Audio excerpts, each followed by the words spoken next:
근데 미국의 경제 제재 네. 여러 가지 이제 협박성이긴 하겠습니다만 이미 러시아는 전쟁이 시작되면서 많은 경제 제재를 받아왔잖아요. 네.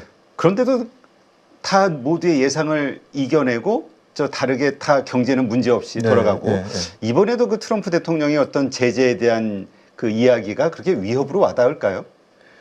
그 트럼프가 말이 제재지 제재를 하려고 해도 할 게 별로 없거든요. 네. 없어서 뭐 금융 제재 한다 그러고 에너지에 대한 2차 제재 뭐 이런 거라고. 그러니까 그 러시아의 에너지를 사주는 회사나 나라도 제재하겠다. 뭐 이런 게 2차 제재입니다. 2차 제재도 하고 그러는데 어쨌든 푸틴도 뭐 제재 받고 싶지는 않기는 합니다만은 지금 러시아가 사실 2022년 전쟁이 났잖아요. 2022년에 러시아 경제가 2% 정도인가가 마이너스 성장을 했어요. 아, 그래요? 네, 근데 우크라이나는 몇 프로 마이너스 성장했냐면요. 30%. 아, 30% 마이너스 성장을 했어요. 그러니까 피해가 뭐 러시아가 제재받았으니까 엄청나다 뭐 이렇게 얘기하는데 그건 좀 과장된 것 같고요.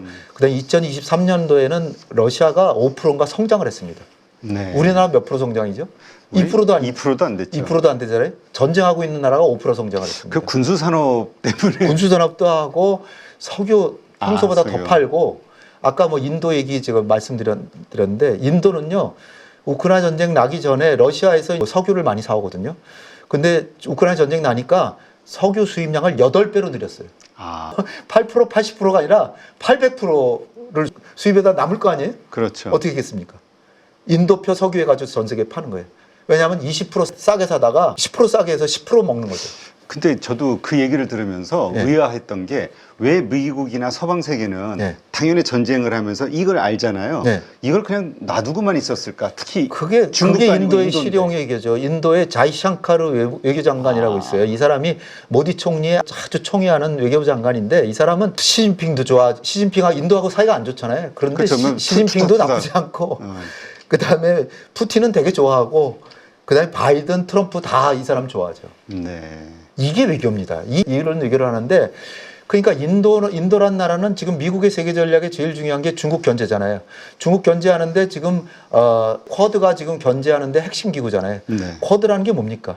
미국, 일본, 호주 셋만이 쓴 건 지금도 다 군사협력하잖아요.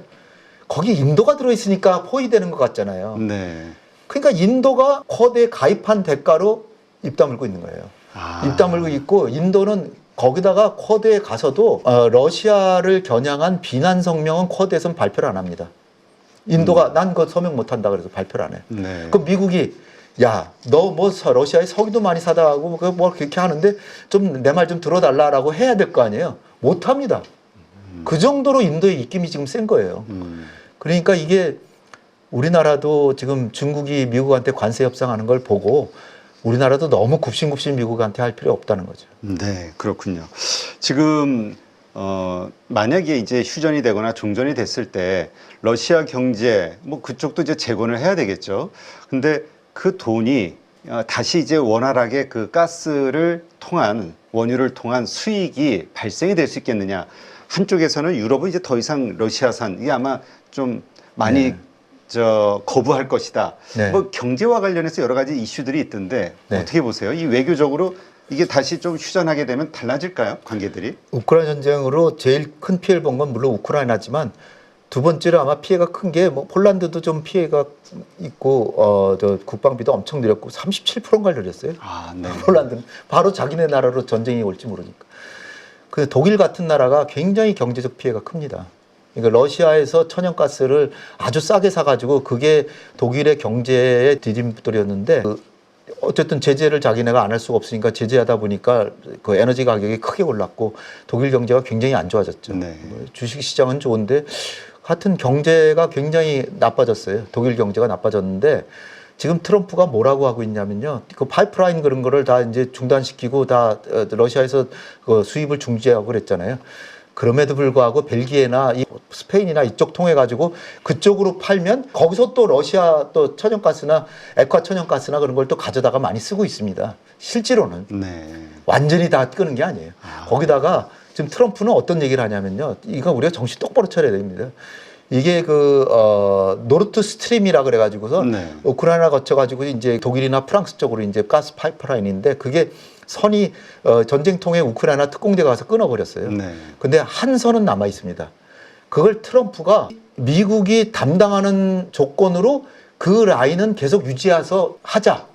그러니까 미국하고 러시아, 가스프롬하고 독일 회사하고 합쳐가지고 그 사업 하자라고 지금 그러고 있어요. 그러니까 미국이 그거를 다시 이제 나중에 연결하고 거기에서 판매되는 이익금 에너지의 중에 이익금을 일부는 가져간다. 미국이 가져가겠다. 그러니까 미국은 자기가 돈만 되면 동맹이고 적이고 없는 거예요, 이제. 네. 그러니까 우리가 뭐 주한미군 있고 한미동맹 끔찍하게 지금 대단하게 생각을 하지만 트럼프 머릿속에는 야, 그 한미동맹 그거 계속하는 게 과연 우리 이익인가? 계속 매일 고민하고 있는 거예요. 그러니까 그런 방면으로 우리가 생각을 해야지 미국이 우리를 계속 철통같이 지켜준다? 거기서 빨리 벗어나야 됩니다. 네, 그렇군요. 하여튼 이 우크라이나 그 젤렌스키 대통령과 그 트럼프 대통령의 그 TV 앞에 공개 토론 그걸 보면서 많은 나라들이 네. 충격을 사실 정상끼리 그런 경험은 처음이었기 때문에 네. 깜짝 놀랐었던 게 기억이 그게 나네요. 이제 트럼프하고 제디 벤스가 깔아놓은 덫에 치였다라는 거죠. 젤렌스키가. 네. 딱 유도해 가지고서는 조금 과도한 발언을 젤렌스키가 하게 해서 무례하다. 한 번도 감사하다는 인사조차 하지 않았다. 뭐 이래가면서 당신은 카드가 없지 않냐? 그거 아닙니까? 우리가 그 장면을 보면서 생각하게 될 게 트럼프가 우리 대통령이나 우리 지도자한테 한국은 카드가 없잖아요. 작전 능력도 없으면서 당신들이 우리한테 지금 고맙게 생각하고 고맙다는 인사는 했습니까? 그렇게 할 때 어떻게 할 겁니까? 우리 미군 다 빠지면 너네 어떻게 국방할 건데? 이거 우리가 지휘할 수 있고 작전 계획도 있고 지휘할 수 있는 능력이 있어야 될 거 아닙니까? 지금 그게 제일 걱정입니다, 지금. 네. 그렇군요. 근데 아까 인도 말씀을 하시니까 요새 그 인도와 파키스탄의 전쟁이 있었잖아요. 네. 그러면서 뭐 그들의 그 뭐 여러 가지 관계도 있긴 하겠습니다만 인도가 그렇게 좀 힘을 네. 계속 발휘하고 또 하는 것들에는 그래도 핵이라는 게 있기 때문에 그리고 네. 엄청난 그 인구를 가지고 있는 미래 시장이라는 그게 있기 때문에 나라들에게 힘을 그러니까 역시 강자기 때문에 발휘할 수 있는 외교 전략 아닐까 싶은 생각이 들어서 그러니까 인도는 어떻게 보면은 지금 중국보다도 인구가 더 많아졌고요. 네. 세계에서 가장 인구가 많은 나라가 됐고 누구나 경제학자들이 동의하는 게 2050년에 인도는 세계 경제 서열 3위다. 네. 지금 미국하고 중국 누가 앞설지는 모르지만 중국이 앞설 수도 있습니다. 2050년에. 어떤 1, 2등은 미국, 중국일 테고 3등은 인도라는 건 거기까지는 확실하다는 거예요. 그럴 정도고 지금 모디 총리가 굉장히 권위주의적이고 굉장히 힌두주의자여서 종교도 탄압도 많이 해서 지금 비난도 많이 받지만 인도가 굉장히 빠르게 성장하고 있고 네. 또 인구도 젊은 편이고 그 다음에 이제 교육을 많이 받은 뛰어난 인재들이 많고요. 네. 그리고 인구가 많으니까 시장도 많고 그런데 핵을 가졌잖아요. 물론 파키스탄도 핵이 있습니다. 그러니까 세계에서 관심을 가지고 볼 수밖에 없는 게 핵전쟁이 나면 큰일이니까. 그렇죠.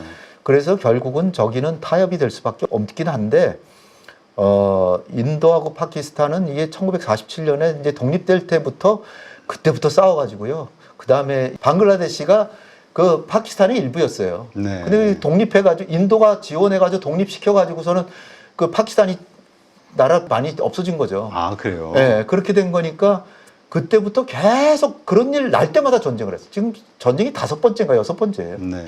한두 번 한 게 아니에요.